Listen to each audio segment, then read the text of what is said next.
और अब बात उत्तराखंड में होने जा रहे कुंभ की, जिसको लेकर तमाम संतों ने गैर हिंदुओं की एंट्री पर बैन लगाने की मांग की है। और सीएम धामी ने न्यूज 18 के साथ एक्सक्लूसिव बातचीत में इस मांग को मानने का इशारा कर दिया है। जिसके बाद सवाल यह है कि क्या हरिद्वार कुंभ में गैर हिंदुओं की एंट्री पर बैन रहेगा?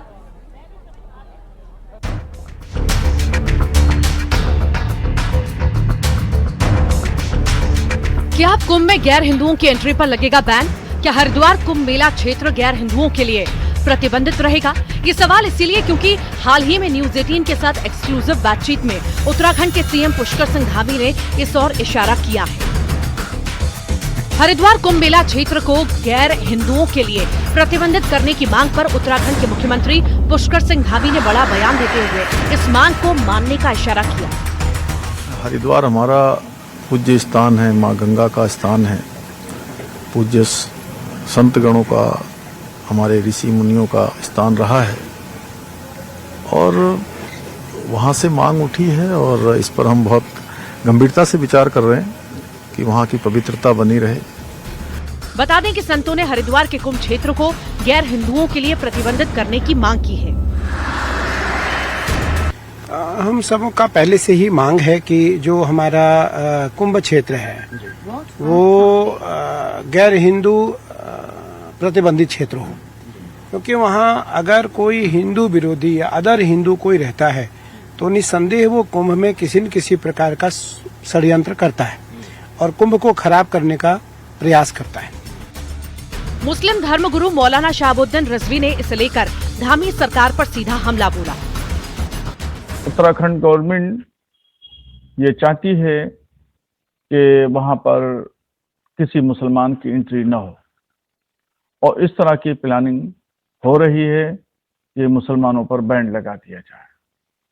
अगर ऐसा होता है तो फिर यह होगा कि हुकूमत एक धर्म को बढ़ावा देने के लिए, एक मजहब के प्रचार के लिए काम कर रही है। कि मुख्यमंत्री पुष्कर सिंह धामी साहब से कहना चाहता हूं कि वो एक मजहब का प्रचार ना करें।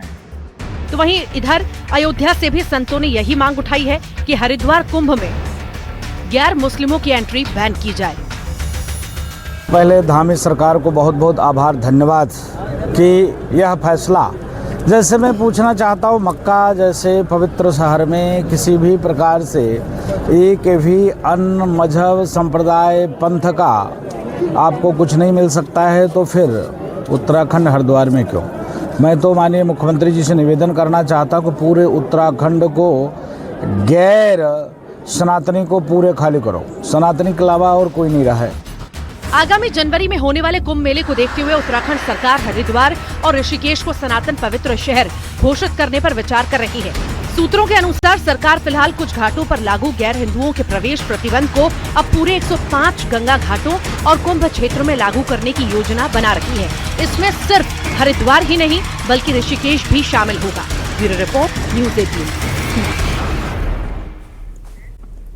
और चलिए बात मध्य प्रदेश में जहरीले पानी के कहर की कर लेते हैं। एक तरफ इंदौर के भागीरथपुरा में लोग लगातार बीमार हो रहे हैं और एक के बाद एक रोजाना नई मौत हो रही है। शासन प्रशासन एक्शन की बात कर रहा है, लेकिन पानी का सितम बदस्तूर जारी है। इसी बीच आईसीएमआर और एम्स की टीम इंदौर पहुंची और जांच शुरू कर दी गई। रिपोर्ट देखिए।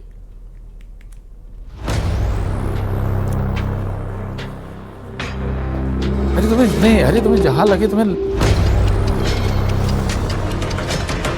इंदौर में जहरीले पानी का कहर थमने का नाम नहीं ले रहा है।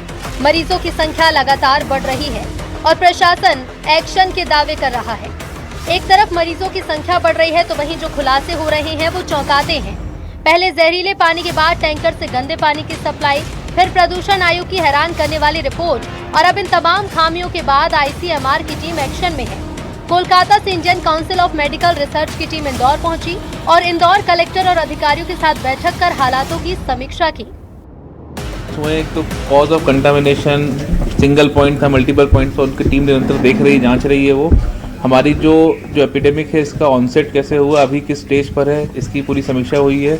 आने वाले टाइम में हमको क्या करना पड़ेगा, कैसे नॉर्मलसी की तरफ, लाइन्स की टेस्टिंग किस प्रकार करनी पड़ेगी, तो इन सब विषयों पर चर्चा हुई है। हम लोग अभी डिसाइड ये किया गया है कि जो अपनी पानी की सप्लाई की लाइन है उसकी क्लोरीन से फ्लशिंग करके उसकी टेस्टिंग करेंगे। टंकी पर डिस्ट्रीब्यूशन नेटवर्क के बीच में टेल एंड पे ये सारी टेस्टिंग होगी। हमारे जितने बोर हैं, चाहे वो प्राइवेट हो चाहे गवर्नमेंट, सबकी क्लोरिनेशन की जा रही है, मतलब जो बच्चे उनकी भी क्लोरिनेशन करेंगे।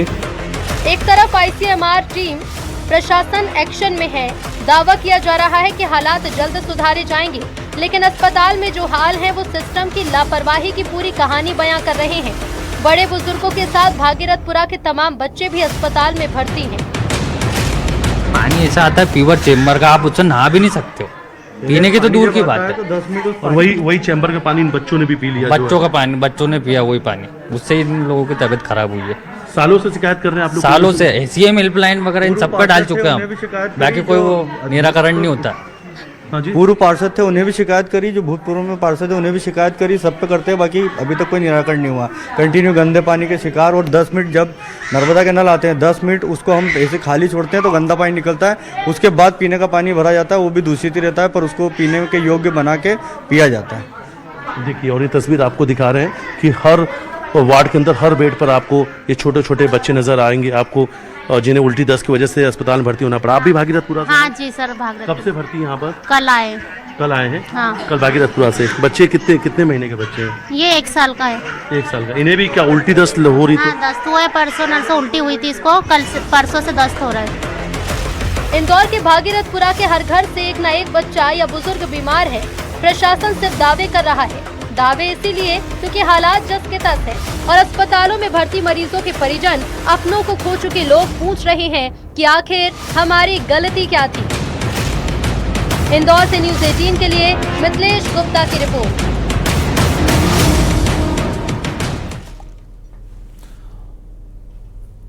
और आईसीएमआर के बाद भोपाल एम्स की एक टीम अब इंदौर पहुंची है और जांच कर रही है। तो इधर प्रदेश के अलग अलग जिलों में कांग्रेस का प्रदर्शन देखने को मिला। कांग्रेस के कार्यकर्ता हाथों में घंटियां लेकर विरोध कर रहे हैं। राजधानी भोपाल से लेकर मंदसौर, खरगोन और बुरहानपुर में कांग्रेस के नेता कार्यकर्ता सड़कों पर उतर आए। प्रशासन के खिलाफ लगातार नारेबाजी करते रहे, मंत्री कैलाश विजयवर्गीय के इस्तीफे की मांग कर रहे हैं और इसी बीच तमाम कांग्रेस कार्यकर्ता और पुलिस के बीच धक्का मुक्की की तस्वीरें भी सामने आई। कांग्रेस इंदौर दूषित पानी कांड को लेकर जिम्मेदारों के खिलाफ सख्त एक्शन की मांग कर रही है। इंदौर में दूषित पानी पीने से अब तक करीब 16 लोगों की मौत हो चुकी है और 200 से ज्यादा लोग अस्पताल में भर्ती हैं।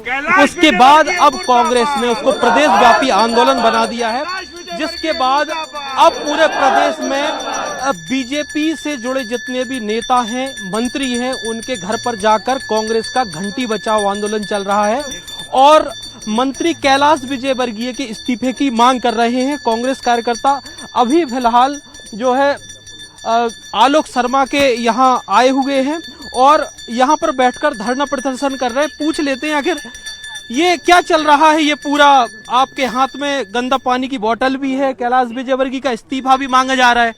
देखिए, इंदौर नगर निगम के हादसे के बाद जिस तरीके से भारतीय जनता पार्टी के मंत्री, विधायक और सांसदों में अहम अहंकार बढ़ा है, तानाशाही बढ़ी है, मध्य प्रदेश सरकार के नगरीय प्रशासन मंत्री कैलाश विजयवर्गीय ने जो कि पत्रकारों के साथ अभद्रता की है, जवाबदेही तय नहीं हो रही है। दूषित पानी से 16 लोगों की मौत हो चुकी है, 40,000 लोग प्रभावित हैं।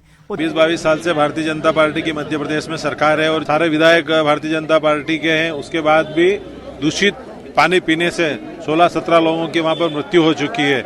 आज पूरे प्रदेश में पेयजल की जो व्यवस्था है वो बिगड़ चुकी है। आज हम मंदसौर में भी देखेंगे तो कई जगह सीवरेज का पानी पेयजल के उसमें जा रहा है, गंदा पानी पी रहे हैं, टंकियों की सफाई नहीं हो रही है। हमने आज सरकार को जगाने के लिए मंदसौर के सांसद सुधीर गुप्ता जी के यहाँ सारे कांग्रेस जन हैं, उनके निवास स्थान का हमने घेराव किया घंटी बजा के और उनको और उनकी सरकार को जगाने का प्रयास किया।